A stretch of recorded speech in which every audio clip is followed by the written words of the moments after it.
माननीय DYSP विठ्ठल हरिहर, नगराध्यक्ष सुनील माने,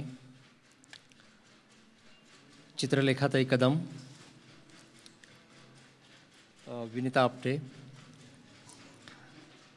माझे कौटुंबिक सभासद,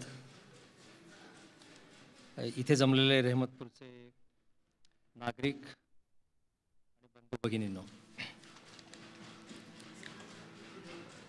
माधवराव शेंडे यांच्या स्मृतिप्रित्यर्थ साजरा करण्यात आलेला हा संगीत समारंभाचं संगीत महोत्सवाचं हे 5वं वर्ष आहे. आणि माधवराव शेंडे ट्रस्टतर्फे या 5व्या वर्षी तुम्हा सर्वांचं मी इथं स्वागत करतो. या वर्षीचं वैशिष्ट्य म्हणजे हा 5वा संगीत महोत्सव तर आहेच, पण त्याचबरोबर यावर्षी हा फक्त आता शेंडे कुटुंबीय महोत्सव राहिलेला नाही आहे, पण तो हा सगळ्या गावाचा झालेला आहे. त्यात या गावांनी रिप्रेझेंट केलेली नगरपालिका आणि त्याचबरोबर हुरहुन्नरीने काम करणारे कितीतरी नागरिक आणि शाळेंचे शिक्षण संस्थेचे सेवक आणि विशेषतः श्रीयुत अरुण माने आणि नगराध्यक्ष सुनील माने यांनी यासाठी खूप मोठे प्रयत्न केलेले आहेत. नगरपालिकेच्या सहकार्याने हा संगीत महोत्सव साजरा होत आहे, हे याचे वैशिष्ट्य आहे. आणि एक वैशिष्ट्य म्हणजे रहमतपूर हे नेहमीच काही ना काही कारणासाठी पहिलं असतं. या पंचक्रोशीतला असा हा संगीत महोत्सव पहिला आहे. या पंचक्रोशीमध्ये पहिली व्हिडिओ कॉन्फरन्स परदेशाशी आजच झाली, मॉरिशसची. शिवाय महत्त्वाचं म्हणजे एवढा मोठा सांस्कृतिक नाट्यप्रयोग चित्रलेखाताई कदम यांनी ह्या रहमतपूरच्या मातीतूनच त्याची कल्पना साकार केली. हाही एक मोठं वैशिष्ट्य आहे. पण त्याचबरोबर ह्या समारंभाला आज आपल्याला इथे DYSP म्हणून अतिशय डिसिप्लिन आणि शिस्तबद्ध अशी व्यक्ती म्हणून आपल्या समारंभाला अध्यक्ष म्हणून लाभलेली आहे. आणि मी आज या समारंभात बघतोय की एखादी शिस्त आणि एखादी सांस्कृतिक सभा याचं ह्याची एक सांगड बसलेली आहे आणि ती आज आपल्याला या स्टेजवर दिसते आहे.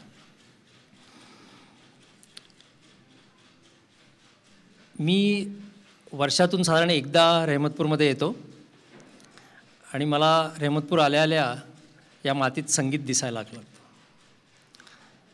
खूप संगीत ऐकतो मी परदेशामध्ये, खूप प्रवास करतो. जमिनीवर जितका वेळ मी घालवतो तेवढाच आकाशामध्ये पण घालवतो. पण शेवटी रहमतपूरच्या मातीमध्ये आलो की मला त्याचं एक वेगळंच संगीत दिसायला लागतं. आणि कुसुमाग्रजांची एक कविता आठवते, थोडा बदल करून मी म्हणतो की आकाश हटता हटत नाही, माती मिटता मिटत नाही, आणि आकाश मातीच्या या संघर्षात आठवणींचे देणे फिटता फिटत नाही. आणि याची जाणीव मला रहमतपूरच्या वेशीवर आली की मला नेहमी जाणवते.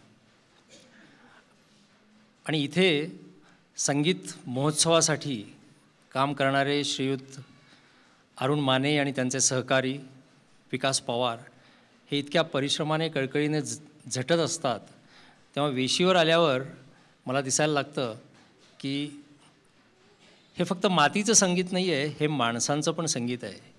हे रहमतपूरच्या मातीसाठी, रहमतपूरच्या एकजुटीसाठी आणि रहमतपूरच्या सुधारणेसाठी झटणाऱ्या लोकांचं पण एक संगीत आहे. आणि या संगीताचा महोत्सव आपण नेहमी साजरा करतो आहोत. मला काकांच्या आठवणीबरोबरच मला नेहमीच कौतुक वाटतं की माझी आई विमलाबाई शेंडे या इथे एकट्याच राहतात, पण त्यांना इथे एकटं राहणं फार आवडतं. माझ्याबरोबर या मागील वर्षी साधारण 3 महिने त्या पॅरिसमध्ये होत्या. पॅरिसही त्यांना आवडतं, पण शेवटी त्यांना ही रेहमतपूरची मातीच खूप आवडायला लागते आणि मग त्या म्हणतात की बस आता मला परत जायचं आहे, मला तिथल्या लोकांना भेटायचं आहे, तिथल्या मातीत मला वावरायचं आहे. आणि तो एक अनुभव रेहमतपूरचा असतो, तो मला नेहमी जाणवतो, कारण मीही तसाच त्यातून गेलेलो आहे. या संगीत महोत्सवाचं आणि एक वैशिष्ट्य म्हणजे खूप चांगले कलाकार इथे येऊन गेलेत. आणि खरं म्हणजे हा संगीत महोत्सव एवढा मोठा प्रसिद्ध व्हायला त्याचं कारण म्हणजे चांगले कलाकार आपल्याला मिळत गेलेले आहेत आणि त्याचबरोबर इथल्या लोकांनी पण त्याला मोठी साथ दिलेली आहे. आणि आज आपल्याला अंजली मालकर आणि त्यांचे सहकारी यांचा एक मोठा सहवास लाभणार आहे संगीताचा आणि त्यांचे वेगळे कार्यक्रम आपल्याला आज ऐकायला मिळणार आहेत. संगीत महोत्सवाचं श्रेय इथे काम करणारे लोक, कलाकार आणि नागरिक ह्याच्याबरोबरच श्रीमती विनीता आपटे यांचं पण आहे, कारण त्यांचं छानपैकी लक्ष असतं आणि त्या रेहमतपूरला तसेच जन्मल्या नसल्या, त्यांचं रेहमतपूरचं शिक्षण वगैरे काही झालेलं नसलं तरीसुद्धा त्या रेहमतपूरच्या एक नागरिक आता झालेल्या आहेत आणि त्या मोठ्या कळकळीनं या समारंभाचं आयोजन करतात. बँक ऑफ महाराष्ट्रनी पण ह्या समारंभासाठी आर्थिक मदत देऊ केली आहे आणि म्हणून मला त्याचा उल्लेख करणं फार जरुरी वाटतं. हे गाव आता इलेक्ट्रॉनिक होत चाललेलं आहे. व्हिडिओ कॉन्फरन्स मॉरिशसबरोबर झाली. तांदूळवाडीला मी पॅरिसहून जिल्ह्यातली का महाराष्ट्रातली मला माहीत नाही, पण तांदूळवाडीसारख्या छोट्याशा गावातल्या लोकांशी, विद्यार्थ्यांशी आणि तिथल्या कार्यकर्त्यांशी मी पॅरिसहून बोललो आणि त्यानंतर ती व्हिडिओ कॉन्फरन्स फारच कॉमन झालेली आहे आणि लोकांना कळून चुकलं आहे की त्यासाठी काही मोठं श्रीमंत व्हावं लागत नाही.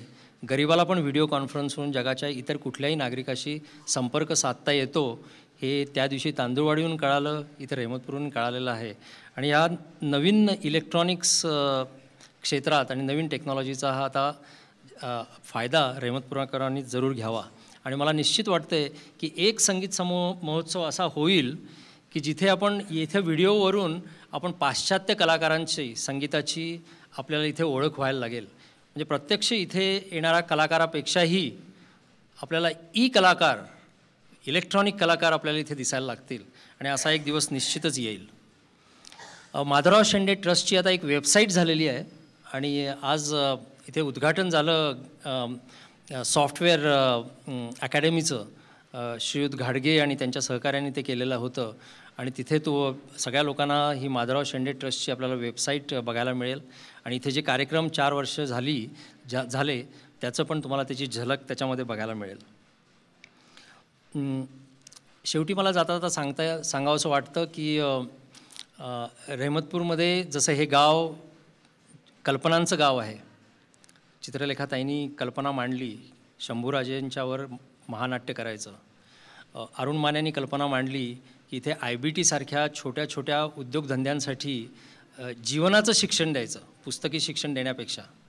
आणि सुनील मान्यांनी ठरवलं की ह्या गावामध्ये काहीतरी वेगळं करून दाखवायचं आणि जागतिक तापमान वाढीविरुद्ध जे काही आपल्याला उपाययोजना करता येईल त्याच्यासाठी त्यांनी आता योजना सुरू केलेली आहेत की आपल्या ॲग्रिकल्चर शेतीसाठी जे काही त्याच्यावर क्लायमेट चेंजमुळे इम्पॅक्ट येतील ते कसे आपल्याला कमी करता येतील याचा त्यांनी आता चंग बांधलेला आहे. तर अशा क्षमता असणाऱ्या या गावामध्ये आपल्याला सांस्कृतिक त्याची जी बाजू आहे ती पण आपल्याला वगळता येणार नाही आणि तीही आपण चालू ठेवली पाहिजे. कारण शेवटी जीवनाचं जे संगीत असतं ते संगीत हेही एक शिक्षणाचा भाग असतो आणि ह्या शिक्षणाच्या मार्गे आपल्याला एक जीवन संगीत पण मिळत असतं. तर हे शिक्षण आणि संगीत यांची जी सांगड आहे ती त्या या रेहमतपूरमध्ये दिसायला पाहिजे आणि ती मला आज दिसते आहे, याचा मला खूप आनंद होतो. शेवटी मला उद्धृत करावीशी वाटते की एक छोटी कविता, गाता गाता जाईन मी आणि जाता जाता गाईन मी आणि मी गेल्यावरही या गगनातील गीतामधून राहीन मी. नमस्कार.